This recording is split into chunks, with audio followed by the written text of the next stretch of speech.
I don't need to win the market. I need to win in a way that works for me. Just send a payment link for $35 a month because I didn't know how expensive I should charge. Walk me through what it feels like when that $35 hits your account for the first time. You just made some money and now you got to go and deliver it. I didn't have a domain. I didn't have a legal entity. I didn't have a sales page deck. I didn't have anything. I don't need $1 billion company. We're happy with a couple of million. How do you feel about that today? You see them only grow once in your life. That's it. They've grown up. There's no way back. Every day we can show up and we can decide, look, we should try this, we should try that. And in the worst case, I will go and be a sales engineer at Salesforce again. LinkedIn has been amazing. It's not rocket science. I don't care. It's fine. We want to build a business that's sustainable and that we can run for the long term and create the lives we want with it. What do you do against ZoomInfo or Salesforce? What do you do then? I say,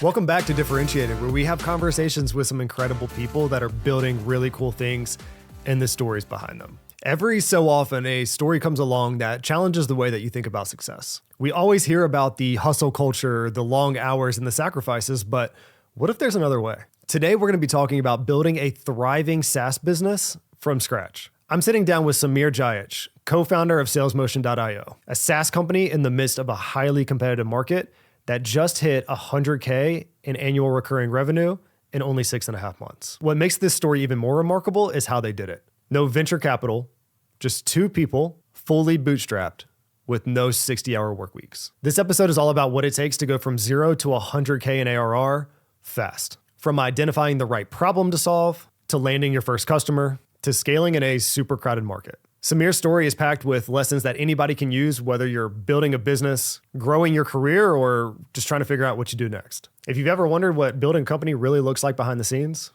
this episode is for you. Now, for our interview with Semir. Semir Jahic, welcome to the show. thank you for having me. Semir, you went from 0 to $100K in ARR in 6.5 months. No funding, no burnout, no crazy hours. If someone had told you this was possible 5 years ago, what would you have said? I don't know what I would have said. I would have probably not believed it for 5 seconds, and then I would have asked how, because I'm instinctively an optimist. So I think that I want to know how people have done it rather than just not believe them. And I would have just been in awe, right? Because I've never built something from the ground up before what I'm doing now. And yeah, I would have just wanted to learn every piece of the playbook. How did you do it? What were the steps? What were the learnings? But yeah, definitely not something I envisioned I could do. You built an incredible solution in an insanely crowded market, and we're going to get into all of the details there. But before we do, tell us a little bit about SalesMotion. Yeah, so SalesMotion is an account intelligence platform to help sales reps execute better in their day-to-day work, be it for prospecting, be it for executing on existing deals or looking after customers. And ultimately, we're doing what a good sales rep would try and do anyway. What's happening in your customer base? What's changing their business? What's their strategy? The thing is, that stuff takes time. You're browsing through reports, reading earnings, looking at who they're hiring, browsing through all the data. So we took that idea, package it up, put AI on top, and we can basically feed the sales rep every day what is going on in your accounts, what you should know, and how it matters to you. And so ultimately, we do what the rep was able to do for a couple of accounts, maybe a couple of times a year, review it quarterly. We're now able to do this every day for every account in their patch. And that's what we do with SalesMotion. So every business starts with an idea, but most ideas never make it past that what if stage. What sparked the original idea for SalesMotion?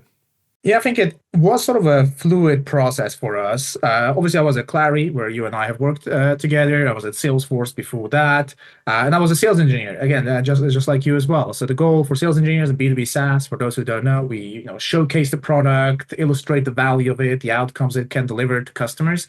And so I was doing a lot of that, and I noticed that many of the sales reps I work with didn't necessarily have time or just didn't do the homework on the customer to tell me how to effectively demo. So I saw that at Salesforce. I was like just a bit annoyed sometimes. And for the important demos, of course, we did it. Similar to Clari, we didn't always have time. It's a fast-moving, fast-growing startup. And I just thought, well, with automation and AI and technology, you can actually take a lot of that burden away of sales reps' homework, really the grunt work of kind of going through the basics of what does this business do, what's their strategy, what does the CEO want to achieve, and how do we fit into that? And I thought, well, I wish I could help the sales guys know this so they can sell better, and also let me know how I can demo more effectively, showcase the product more effectively, solve their pain more effectively with our solution. And so that was sort of the starting point where I thought this is something. There's something here. There's something that's not being done that could be done because it's not rocket science in a way. And we're not inventing something new. We're not looking at some data source nobody else has. We're just simply making it a lot easier to do what you would want to do anyway without spending hours on it. And so that's how the idea slowly formed, and many other things in life aligned. And I thought now is the time to start something, and we dove right into it with kind of tackling the idea and then starting Sales Motion. And how did you validate that this was a problem that people were willing to pay you for? It's a good question. I think it's going back to that thing around, scratch your own itch, right? So obviously I was an SC, so I saw the pain, and I know from Clari where we introduced some of these processes and just drove a bit more rigor manually as leaders with the reps. We saw deal sizes increase. We saw contracts get longer, not just 1 year contracts. We will start selling 3 year contracts. And if you talk to people about it, nobody questions the value of deeply understanding your customers. It's obvious. So to me, it was clear that there's value in this, right? And then I started talking to people like, how do you do this today? And everybody was like, oh, I'm browsing through reports, a bunch of Google alerts. Sometimes I look at it, sometimes I don't. And I said, you know what? There's people that will pay for this. I mean, amongst the millions of B2B sales professionals in the world, there must be a bunch of people that will pay for this. And we just basically started selling, talking to people. The story of the very first customer is interesting, I think, for people to know. So I left Clari, I think it was November 2nd or something. It was a Friday, just after end of quarter in 2024. And so the Monday is like, okay, cool. With my co-founder, let's start this thing. I'm now dedicated to this, so we're still moving and all that stuff. But it was day one in a way, and so I was putting on LinkedIn like, hey, I'm leaving Clari. I'm doing my own thing. It's going to be something interesting. Stay tuned.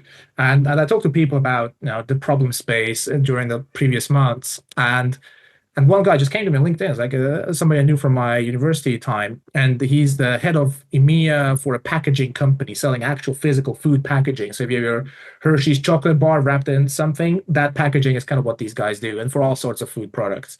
And he said, hey, Semir, are you doing this thing we talked about over a drink in the summer? We're like, yeah, it's going that direction. Like, oh, do you have something ready? Because I could actually just use it because we have our planning for the new year of the packaging in Europe. And I said, sure, you can buy it. There's no problem. We have something. Yeah, you can sign up. And he said, okay, cool. Where do I sign up? Oh, website. We're still working on that. And but I told him like, yeah, I can just send a payment link and he can sign up and we can talk next week and he can start using it. And I said, great. And while I was chatting with him, this was on LinkedIn back and forth.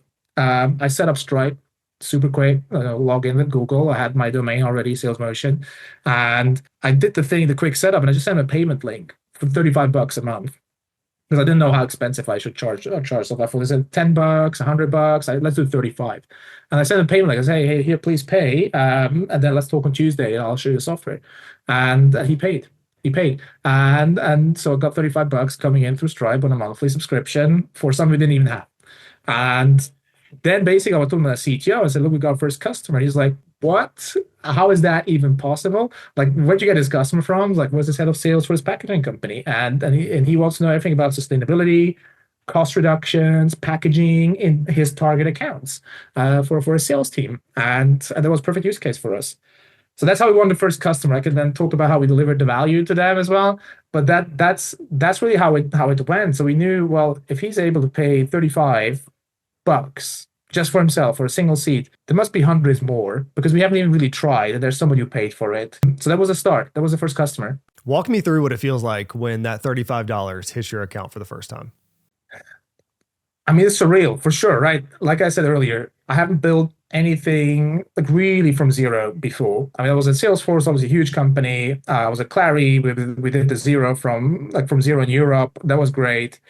But there was always like 200 people in the US working on it as well. But right now, there was just like a domain we just bought and the two of us saying, yeah, we should try something. And of course, we know all the stats, 90% business fail and so on and so forth. It's competitive, all that stuff. We know that. Everybody knows that. And then there's this, credit card payment. It comes through. You just made some money and now you got to go and deliver it. So that was an amazing feeling, but also very surreal. I have to assume that comes with a lot of pressure. And you've been honest about the pressure early on, saying, I was burning through thousands of dollars of savings every month and knew there was nobody else who was going to sell and market our product. How did you navigate those initial moments of uncertainty and fear? Yeah, it's hard. It's still hard every day, I think. How do you handle that? I don't know really. There's not a recipe because everybody works differently, right? So, I mean, both my co-founder and I, we have kids. We've got two kids. They like two kids each. They're all under four. So, there's family, and there is, of course, you're burning through the savings. I think what gave me some comfort, maybe talk about that first, and then how I manage it. What gave me some comfort was like I had like 10 years of great work experience at cool companies, right? I worked at Salesforce, I worked at Clari, I did a bit of advisory work here and there. So I thought, look, we got this pot of money as my funding, if you want, the savings, and I can just use that. And in the worst case, I will go and be a sales engineer at Salesforce again, and I'll be able to pay the bills. That was kind of the worst case, let's say. So I thought, well, what's the risk then? I mean, the burn through savings, it just pains. It pains me always, but that was the risk. So in a way, I had some comfort for sure. Where I tried to take comfort. Obviously, the economy could be bad, and you still can land a job again. But I took some comfort in that. And then the other thing is just it really teaches you a lesson about yourself, how you're handling the typical things we all struggle with: procrastination, holding yourself accountable, just like you want to hit the gym 3 times a week or you want to go for that run. It's the same thing like, oh, I have to write those messages on LinkedIn. I have to set up the website, even though if I'm not a pro on this web design stuff. And it just forces you to kind of acknowledge some things about yourself and then work on it and improve as a person. And I think besides all the technical knowledge and the market knowledge, it's a lot about yourself, your learning, and also improving, I would say, and managing well. So that I think over time kind of led me to make some changes. And one thing is, try to get enough sleep. That's for sure one. Try to hit the gym 3 times a week for sure. I try that. Do my steps religiously, 9,000 a day. I found that to be the magic number. 10,000 is too many. Not 8,000, I can manage it too easily. So 9,000 is a fair little challenge. And I think that gives me some good balance. And honestly, I mean, whilst having a family with little kids is really hard, and I think, again, everybody with kids probably will agree, it is also great to just switch context completely and be able to switch off from work and be fully immersed in, you know, bedtime with kids, reading stories, going out to play, and you're not too much thinking about work. So you come back in a way refreshed, even though it's kind of hard work as well, of course, looking after children, but you come back to work refreshed. And I think that sort of changing of scenery and mindset really helps stay sane. Otherwise, if you're always into work, just working, not exercising your body, not kind of changing the context of your mind, then I think it gets really hard and it can become really a grind. And I think I was able to build a context for me that really works well. And yeah, so far so good. 1 year in. Okay, last question on product market fit. You posted a video recently of a man, he's in a field, he's dancing by himself, and slowly over time, people come along and join him. And you wrote a caption, and I want to go through it real quick. You said, let's start a business. Nobody cares. Launching my MVP. Still nobody cares. We win our first customer. Nobody cares. We win our second customer. We churn our first customer. The second customer says he loves us. Still nobody cares. The first customer comes back to try it again. Not sure if this is going somewhere. Random inbound leads want to try the tool. Word of mouth starts to kick in, and you finally unlock PMF, product market fit. You say, starting something great takes time. Keep dancing. How do you feel about that today? I think we're still dancing and we still got to keep dancing, just like the guy in that video. But yeah, it's got to do with just acknowledging as an entrepreneur or business owner, business builder in any way, that just because we got this first customer, 2 days into the business, doesn't mean that the whole world's been waiting for us. You still got to just keep doing what you're doing, keep building, keep reaching out, even after the second customer didn't matter. And then, one customer says, oh, I'll pause my subscription for a few months and then see where, try to come back again. And then, somebody else signs up while somebody else tells you it's not really useful. It doesn't help them. So you always have these ups and downs, and you just got to keep going.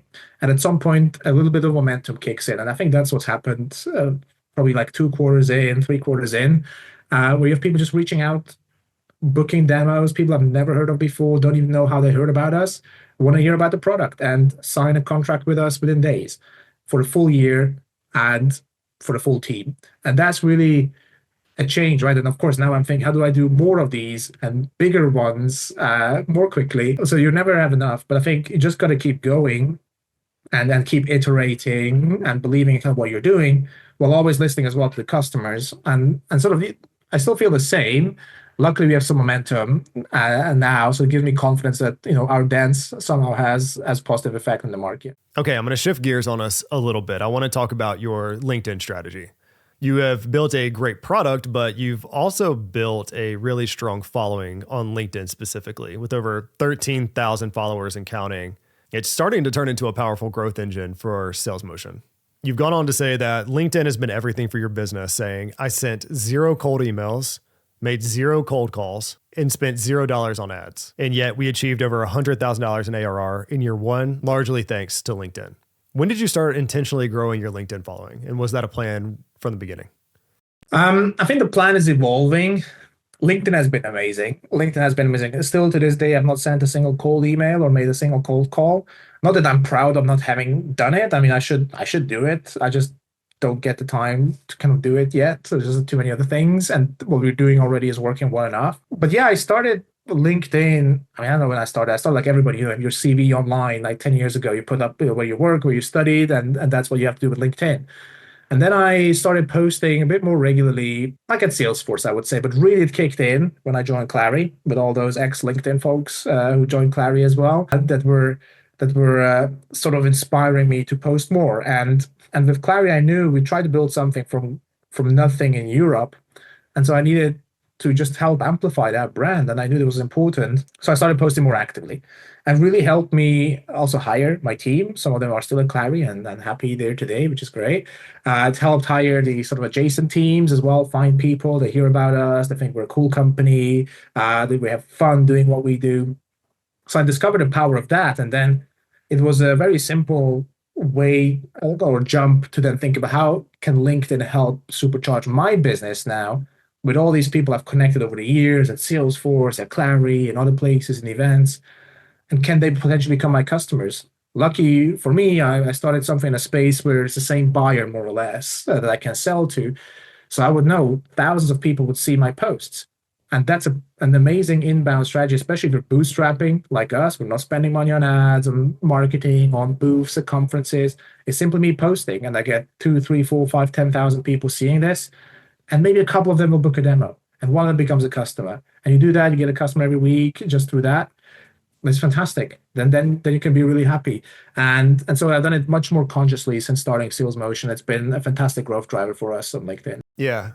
Yeah. I think about LinkedIn now, and there's more noise there than ever. And a lot of that is due to the growth and the evolution of the platform, where they're now optimizing for video and is bringing a lot of people over that historically haven't spent much time on LinkedIn. But again, that makes things loud. It is really hard to find something that matters in the midst of everything that doesn't. So what is your process for distilling everything that you read, everything that you consume, down to something that actually matters for sales motion? Yeah, I mean, I probably don't read LinkedIn as much as people. I mean, I feel like it's like people that do movies. They don't watch them because they do movies sometimes. Maybe it's me as well, a bit like that. I do read people's posts, like some people's posts quite frequently, but many of the people's posts I just don't read. I'm like, okay, there's a story about how you want to deal. Great, I'm sure it was amazing, and then I just keep moving. Now, for tuning out the noise, I mean, it's very simple. Just unfollow stuff. I think people don't use that function enough. There's actually an unfollow. If you see a post, you're like, why am I looking at this? Just 3 dots, unfollow. That's it. So I really think that's how you can curate a feed. Just start muting stuff or unfollowing things, and just don't spend too much time on it reading. I think the creation part is good, and then balance that with how much you read and not fall into doom scrolling, I think, as they call it on LinkedIn. I think that's important. If someone is just starting to build their presence on LinkedIn, what is your single biggest piece of advice for them? Consistency. I think that's probably one. Be consistent, not necessarily like every day, 3 times, but be consistent. Whatever you decide for consistency to be, if it's daily, 3 times a week, whatever the case, but be consistent, because one-hit wonders, they don't really drive impact for your business. It's great if you get like a viral post, but I think you get much more value from doing it regularly and getting people to see your posts kind of every week pop up here and there. Yeah. So one of the things that I love about your story is how tactical you've been about building sales motion. And recently you shared a LinkedIn post with 9 key lessons that you've learned along the way. And I think these are gold for anybody that's trying to build anything, a business, a side hustle, whatever it is. And so I want to break a few of them down.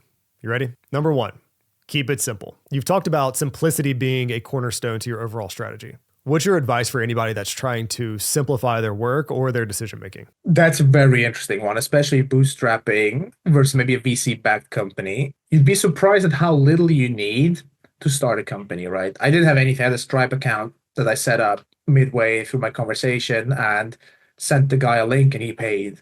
That's how I got a customer. I didn't have a domain. I didn't have a legal entity. I didn't have a sales page deck. I didn't have anything, right? And I think many people are like, okay, let me first build a website, get an agency. We spend 15K to build it in Webflow and have a great branding. And then 3 months later, okay, let's launch this thing and then spend 20K on ads and PR and whatnot. Yeah, you could do both, right? You could do both. And then both can work, both can fail. But if you want to keep it simple, you just start talking to people and see if somebody's willing to pay for it. And I think that's really key to just kind of question, is this really needed? Is this really needed? And there's many of such examples as well on software. Like what tools do you actually need to succeed, right? Do you need to pay for every tool? Yeah, you really don't. I think that's the answer. I think yeah, we use sort of the basic tools, free tiers wherever we can. We use like an alternative, like if you just Google free alternative to Loom, let's say Loom, you pay $24 a month. And I looked at this like, this is expensive. $24, that's expensive. That's not cheap for just recording videos. And I found some random guy has created a free alternative. And I just use that and it works just as well. I record my screen, it's my little face in the corner, and I send them the link and they can watch it and I can see how many people watched it. Fantastic. $0. And that's really great. And I think that's what people should probably question a bit more if they want to build an efficient business from the start. But too few people are, because they raise some money and they have to race towards that sort of 18, 24-month mark to get to 1 million or 2, whatever it is, to then raise the next round. And then you're not worried about money. Even today, the growth at all costs still kind of applies in many senses. And I think for us, bootstrapping, it was just always, can we cut the cost here somehow? Does this need to be so expensive? Can this be more efficient? It's just as important as how can we grow faster? How can we grow bigger? How do we more deals? And I think that's important as you think about keeping it simple. Were there any tough choices that you had to make along the way? Anything that you didn't want to do, but you had to? Well, we never compromise on quality. That's the thing. So I don't think there were any hard choices in that sense. Because we always said, look, what do we actually need for the customers versus what do we need for us? We still use WhatsApp. Like, for those in the US, I mean, they use like iMessage maybe a bit more, but it's just like WhatsApp. I don't need Slack. I don't need to pay $12 a month for Slack when it's just me and my co-founder. We're 2 people doing this business. We're on WhatsApp. And you could say, oh, you don't have channels. But look, if not him or not me is doing it, if neither of us does whatever needs to be done, we don't need another channel where like, what is it for? It's for nobody. The same thing, we don't have a Asana or like issue trackers. Like we have our list, like it's one doc, one big doc. Like this is what we're doing next. This is what we should do afterwards. Here's some ideas, and that's enough for us. You don't need a fancy project management tool when you're just 2 people. And even if you're probably 3 or 4, you don't need anything fancy. And people I think do overkill too quickly. They say, oh, we need DocuSign, Asana, Jira, tools and tech, like big startups. But if you're starting out 3 or 4 people, you can be way more simple than you might think. I'm excited to dive into number 2 because this is something that I'm notoriously bad at doing. Celebrate successes. I'm a guy that tends to always look at what's next, what's coming, what's in the immediate future. And I need to slow down and actually celebrate the smaller moments more frequently than I do today. So I'm curious to your take on this. When you think about the small moments, even some of the bigger moments, why is that so important? Oh, I think you're not giving yourself enough credit. I think as a leader at Clari, I think you always did a phenomenal job at celebrating your team. But that's maybe for another story when you're your own guest on your own show. But yeah, so I think celebrating success is important. So again, we're a small team. We're 2 people for now, and we're working from home. I'm at home right now. My CTO also works from home. We're fully remote. He's in Spain. I'm in Switzerland, and we work very hard, and we're having fun doing this. We enjoy being close to our families at the same time. And when we get together, we really want to celebrate as well, because again, we're crossing these milestones from 0 to first customers, from 0 to 100K, from 0 to 200K, and then so on and so forth. And soon, hopefully, at some point, the first 1 million as well. And first big customer, first public listed customer, all these kinds of things we want to celebrate. And if you're fully remote, you can't do it as easily, right? So of course we always sit down when we're talking and we take a moment to just appreciate what's happening. But also, what we're doing is we're meeting every 6 to 8 weeks. We meet in a random city in Europe. We book an Airbnb. So we're in Malaga in Spain. Was it last week, I think, or 2 weeks ago? And we were in different cities before. We'll go different cities this year. And we just book the Airbnb for 3, 4 days. We work just like we would in an office. And then we go out and we just have the most amazing meals, steak houses or international food of some sort, or try great coffee places. And we just treat ourselves for a few days. And it is such a great thing to do, kind of get together, explore a new place, work a bit, and enjoy and celebrate, and then go back home and be with our families, but also work hard on the business. And I think that's important. That motivates you. So yes, while I might be maybe say, we're ramen profitable, we still take these moments where we're not definitely not eating ramen and enjoying these successes. And I think that's important for motivation, because if you're just being a slave to your own pressures, I think you're not able to probably sustain that for too long. And we want to build a business that's sustainable and that we can run for the long term and create the lives we want with it. And so yeah, celebration is really important. Celebrating success. Okay, number 3. I'm really interested to dive into this one. This one may be a hot topic. You say ignore advice.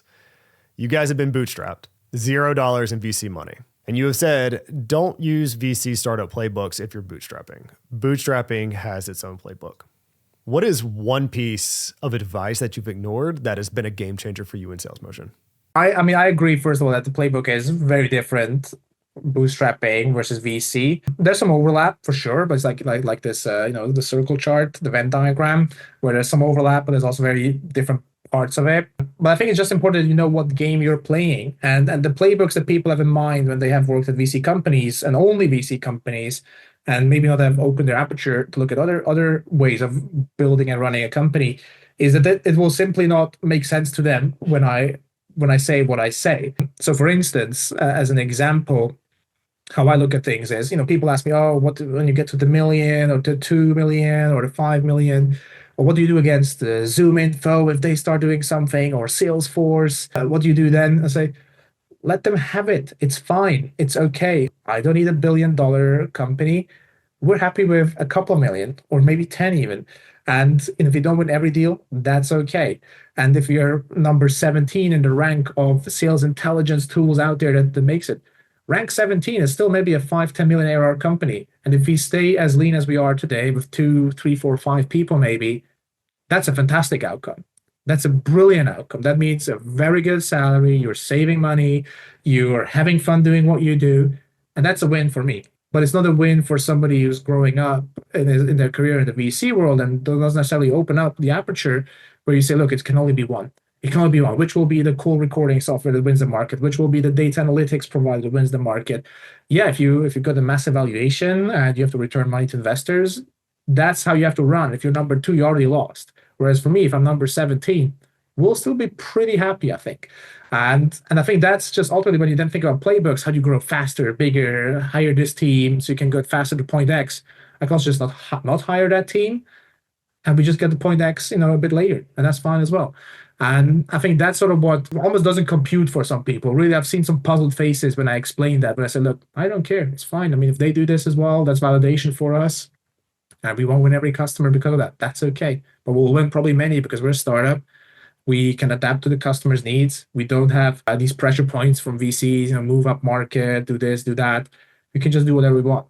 And I think that is very different if you take any of the playbooks that we have learned and applied as well and applied successfully. I don't need to have the same approach. I can just really take my own approach to this. And I think we're even extreme in the case where we're bootstrapping really with just 2 people, right? And taking it really slow in a way from the hiring perspective, but driving as fast as we can with just the 2 of us forwards. And I mean, if I compare myself to other companies, and in some ways we're running similar plays, and some ways we're running very different plays. In terms of ARR, we're ahead of some VC-backed companies that I know personally. We're behind some others that I know personally. And that is fine as well. I don't need to win the market. Again, I need to win in a way that works for me and for us. And I think that's what we're focused on. And And that's why most playbooks really don't apply in the same way they do to a VC-backed company.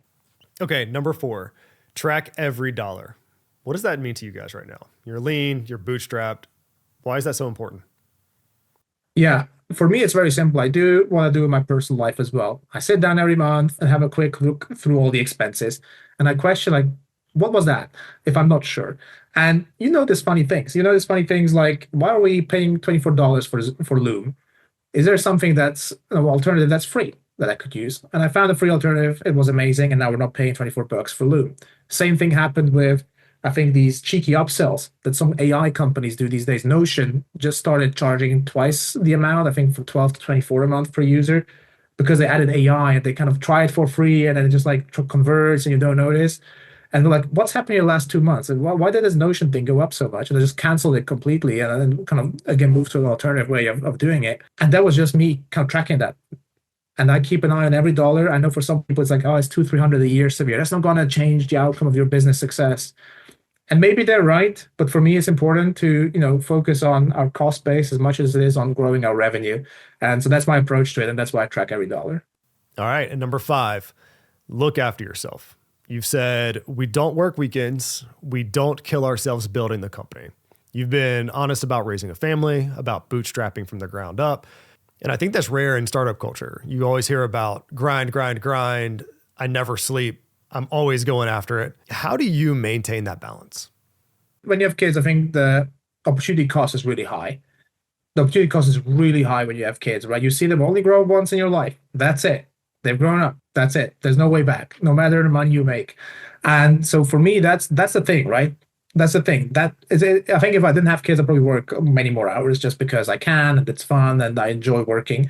But I think this is a big one already. The other thing is just then the sustainability part of me really kind of how long can I really work effectively every day, every week, and there's not so many productive hours you can put in. I think after 6 or 8 hours, it gets a bit slower. You're not as productive. And if you haven't moved, gone to the gym or go for a walk, it's not as productive as well. And I think you rather show up really strong for 6 to 8 hours, 5 days a week, and then just leave the rest to it. And, my hours might be like, 10 p.m. to midnight some days because I do a US deal. But I will go to the gym in the middle of the day, and that's fine. It works great for me because the gym is not so busy in the middle of the day, and I'll kind of do this in the evening, and that's how I balance it. And I think what you have to learn probably then as a founder is there's always stuff to do. There's always stuff to do. There's always a to-do list, and there's an important customer, and there's an important bug that we need to fix. But you all just have to accept, look, if I don't fix it right now, what's the worst that can happen? Look, a bit more patience maybe on the customer side needed, a bit more understanding needed. Maybe somebody will even get angry and cancel, but then you say, look, was it worth it? And then you have to make that choice, I think, every day. And we're trying to balance that. And that's how we decide for ourselves, look, we've done enough. We're building the business. And that works for us, right? And you even see the biggest companies sometimes, shut down or struggle with a feature and then getting complaints, being in a newspaper even. And so if you're like a 2 people company, 1 year old, I think we're playing pretty strong and probably punching above our weight in many ways in terms of product quality, feature richness, and the customer base we support. And I think we can be proud of that. And if not everything is solved immediately, I'm okay with that as well, as long as we solve it quickly after that and make sure our customer knows and the expectations are set right. And that's kind of how I look at it and how I balance it. But I think the most important part is definitely the family, because the opportunity cost is just too high. If you just focus on work, then what's the means to the end ultimately. And I think I do want to see my family grow up. I do want to spend time with them, and I do want to create a great life for us with the business. And I think it has to work in harmony. Well, I've had an absolute blast watching you build sales motion from the sidelines. And you shared your vision for SaaS in 2025. You say the market will reward substance over hype, and startups that deliver value will survive. What excites you the most about the future of sales motion in 2025 and beyond? Well, I think it's what excited me even on day one. It's that it's really us two as founders that can define what we want to do next. That's really every day we can show up and we can decide, look, this we should try this, we should try that. We can. And I think as we get more customers, we get more feedback. But the cool thing is it's not necessarily stuff we haven't thought of before through other feedback points. So we can see there's like a clear idea of where we should go. And there's maybe like branches of like where we could kind of experiment a bit more. And I think I'm really excited to go and try these things out. Can we serve different segments? Can we serve different types of personas? Can we use our intelligence on accounts in other places? And just really working on the business and using the jigsaw that business is with these different parts, you can, try and make it work. I think that task itself is just so fun to work on, and it's much different than being a cog in a wheel in a, gigantic company. And I think that just gives me real pleasure to work on the business. Besides, that we're making revenue and paying our salaries with it, it's really fun to work on this challenge to build a business and grow it. And finally, where can people connect with you? Where can they follow along with your journey?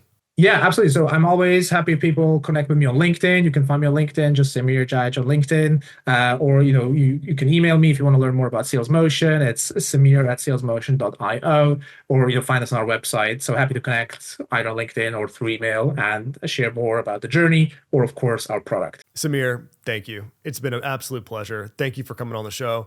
I've had an absolute blast watching you build Sales Motion from the sidelines, and can't wait to see what you do in the future. For anybody that is still with us, that is still watching and tuned in, thank you so much. The only way that we can have conversations with incredible people like Semir is if you continue to tune in week after week, like, subscribe, and share this with somebody that needs to hear it. But for now, my name is Chris Ford. This is Differentiated. We'll see you next time. Thank you for having me.